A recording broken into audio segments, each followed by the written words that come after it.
Hi, Mr. Farage. So do you believe that Rachel Reeves has breached the Labour manifesto by freezing income tax thresholds? It seems that some in the Treasury are arguing that some in Labour are arguing that she hasn't broken the manifesto by doing that. And secondly, you've previously expressed support for scrapping the 2-child benefit cap. So that obviously happened today.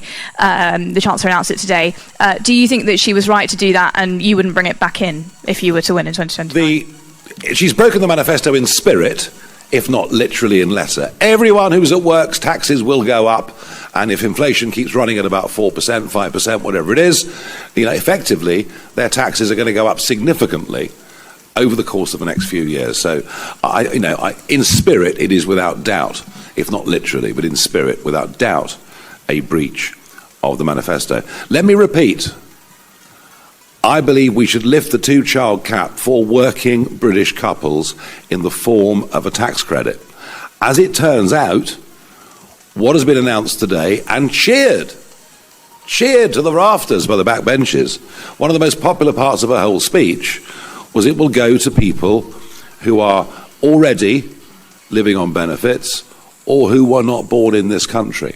And that is why the cost of this will be £3 billion, whereas the cost in tax credits for our plan, which, by the way, would be one of the most pro-family things that any government had done for many, many years, our cost of that would be about a tenth of it. All right. We've got a couple more. We're going to rattle through. I know time is short. Sam from PA.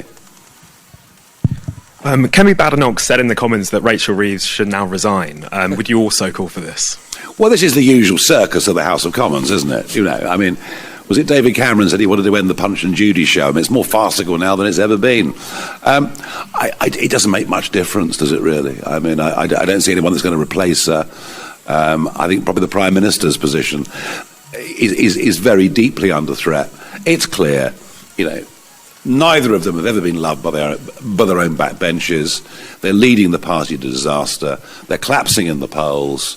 The left are beginning to organise and really eat their lunch. A large chunk of their votes come to us already since the election. You've never seen a government in so much trouble. So I think my prediction is that at some point they'll all be forced to resign, perhaps before too long. Fraser Knight, LBC. Thank you. Mr. Farage, you said that you are struggling to see the relevance of the OBR. More immediately, do you think the chair should offer his resignation? And if I can as well, spending on pensioners is set to rise to nearly $200 billion per year by the start of next decade. Does the triple lock need to go? Well, I've said very clearly that the triple lock, we're not going to guarantee anything on the triple lock. We'll have to see what the economics of this are like nearer the next election. But, we've all got to be realistic about the state of... In its latest forecast, you've admitted yourself that you wouldn't be able to bring in income tax until you've made spending cuts. What would you do to transform living standards in the UK in the initial stages of your government if you were to have one? It is possible, though, to bring in tax cuts at the same time as spending cuts. I haven't ruled that out, all right? I'm just saying we will do this the right way round. The crucial thing is absolutely crucial thing is to raise the threshold at which people start paying tax. That is the single most important tax that needs to be changed, because we've got to change this relationship between being on benefits and being at work. And I've met people on my doorsteps that would love to go back to full-time work, but as soon as they start to get a job and they work more than 16 hours, they lose all their benefits and they're worse off working than they are on benefits. So look, we've argued for a long, long time. We'd love to get this up to £20,000 a year to give people a real incentive to get back to work. Well, somebody at the OBR should carry the can. After all the leaks that we had, I thought what happened today was truly astonishing. Zia called it an omni-shambles. I think he's wrong. It's a total shambles. Let's go to Antonello from La Repubblica. Antonio from La Repubblica. Thank you, Mr. Farage. Talking about government spending, former generals and defence figures are asking the UK government to increase funding for defence, given the threat from Russia.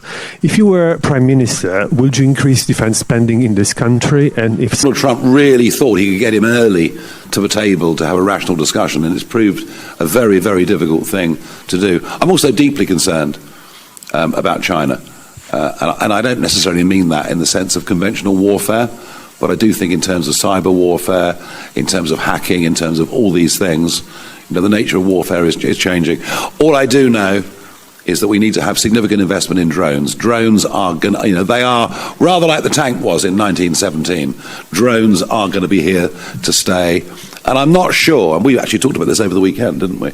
I'm not actually sure that in terms of procurement, we're looking in quite the right directions or thinking the right way. Thoughts on that, Zia?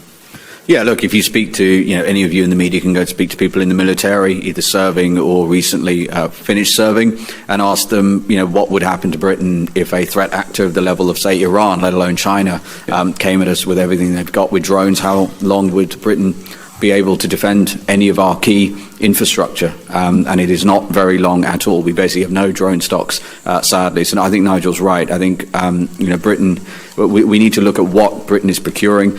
Yes, we need to spend more. Actually, it was Reform talking about increasing defence spending as a percentage of GDP long before, for example, Labour were. But the key point is the country needs more money. We need to actually grow the economy. And there's no sign of that happening at the moment. We've got a few questions here we're going to take. I know everybody's rushed for time. We'll start with Georgia Roberts from the BBC. Microphone. Thank you. You mentioned being on the side of Alarm Clock Britain. Just wanted to ask you about the minimum wage. You suggested a few weeks ago that it might be too high, especially talking about young people. Obviously, since then, we've seen in this budget that it's increased. Would you reverse those changes? Would you cut that back? And also, if I may, yesterday the BBC spoke to one of your former classmates who says you are being fundamentally dishonest in saying you didn't directly target him in terms of racial abuse. Are you being dishonest? Thank you. Thank you. I'll deal with that one first. No, straight up, he's the one person that said I directly abused him. Other people didn't like my views, and those that have come out and don't like my views, one happens to be a former leader of Kent County Council, another a leader of a Liberal Democrat group in the West Country, but I absolutely deny. I think this guy's recollections are simply wrong. More broadly, Zia, do you want to come in? Yeah, look, on the minimum wage, we've got to be real about this. I know it's very easy to paint some headline of, Reform want young people to do less. Well, no, it's the opposite. We want young people to do better. Look what's happening to youth unemployment. Youth unemployment is 15%. That is the highest level over the last decade outside of the COVID collapse. Now, you tell me if you think youth unemployment at 15% is remotely acceptable. And speak to people who hire young people. What do they tell you? What the government has done is close the gap between a mid-level employee and a junior employee.